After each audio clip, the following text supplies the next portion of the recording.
Hello दोस्तों, आप सभी का एक बार फिर से स्वागत है मेरे यूट्यूब चैनल स्टडी किंग पे। आज के इस वीडियो में हम डिस्कस करने वाले हैं एडिटोरियल वोकैबुलरी, और जितने भी वर्ड मैं कवर करूँगा सभी की ग्राफिकल रिप्रेजेंटेशन भी आपको दिखाऊंगा।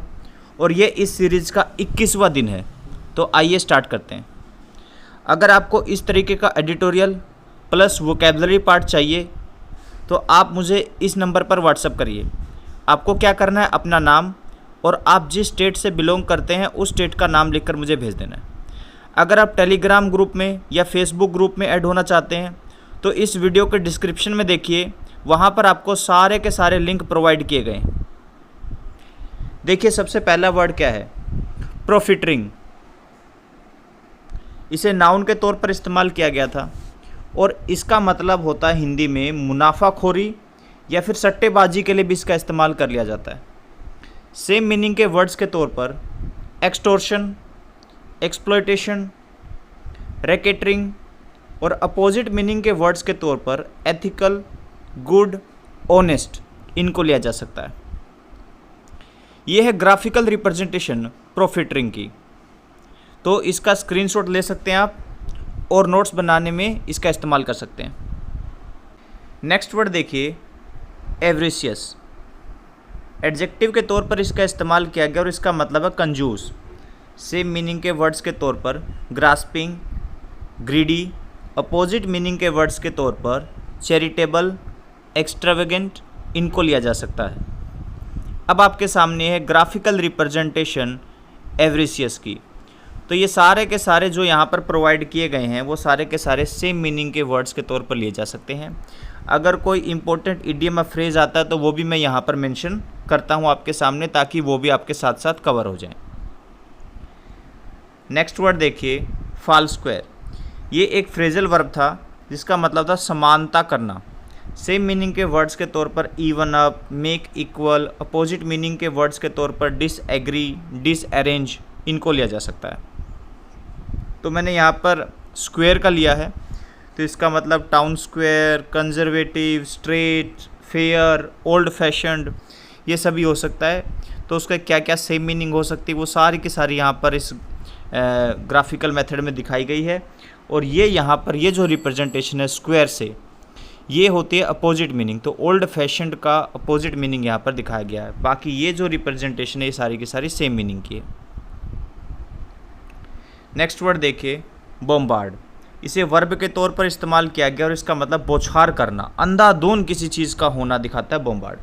सेम मीनिंग के वर्ड्स के तौर पर अटैक, बैरेज, अपोजिट मीनिंग के वर्ड्स के तौर पर लीव अलोन और अबेंडेंट को लिया जा सकता है। ये ग्राफिकल रिप्रेजेंटेशन बॉम्बार्ड की, ठीक है। एक मतलब हो सकता है अटैक, तो उसकी क्या क्या सेम मीनिंग हो सकती है वो सारी यहाँ पर दिखा रखी है। एक हो सकता है इसका बॉम्ब, तो वो क्या क्या मीनिंग दे सकता है, सेम मीनिंग के वर्ड्स कौन कौन से हो सकते हैं वो सारे यहाँ पे दिखा रखे हैं। तो इसका स्क्रीनशॉट लेकर नोट्स बनाने का काम करें। नेक्स्ट वर्ड देखिए, एक्सोर्बिटेंट। एडजेक्टिव के तौर पर इसका इस्तेमाल किया गया और इसका मतलब हद से ज़्यादा, बहुत ज़्यादा।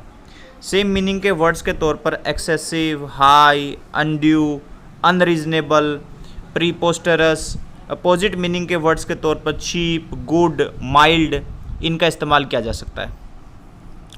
अब ये है ग्राफिकल रिप्रेजेंटेशन एक्सोर्बिडेंट की। तो यहाँ पर जो अपोजिट मीनिंग के वर्ड्स के तौर पर लिया गया चीप, रीजनेबल, मॉडरेट, और सेम मीनिंग के वर्ड्स के तौर पर बाकी के जितने वर्ड बचे वो सारे के सारे सेम मीनिंग के वर्ड्स के तौर पर लिए गए। नेक्स्ट वर्ड देखिए, टैरिफ।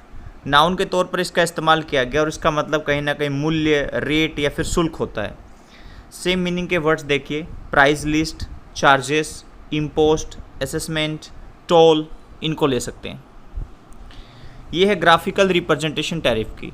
तो टैक्स के लिए इसका इस्तेमाल किया जा सकता है, प्राइस लिस्ट के लिए इसका इस्तेमाल किया जा सकता है। एडिटोरियल के अंदर इसका इस्तेमाल प्राइस लिस्ट के लिए किया गया था। तो इसका स्क्रीनशॉट लेकर नोट्स बना सकते हैं आप। नेक्स्ट वर्ड देखिए, ऑल हैंड्स ऑन डेक। ये एक फ्रेज था जिसका मतलब होता है, हम इसका इस्तेमाल तब करते हैं जब कहीं ना कहीं हमें सबकी ज़रूरत होती है।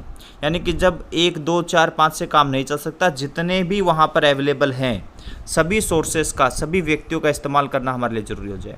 तो यही सिचुएशन आज के टाइम में बनी हुई कोरोना को लेके कि हर स्टेट को अपने सारे के सारे रिसोर्सेज का सही तरीके से इस्तेमाल करना होगा अगर इससे हमें जीतना है तो। नेक्स्ट देखिए रेट्रोस्पेक्ट, नाउन के तौर पर इसका इस्तेमाल किया गया और इसका मतलब है जांच। सेम मीनिंग के वर्ड देखिए हिंडसाइट, रिव्यू।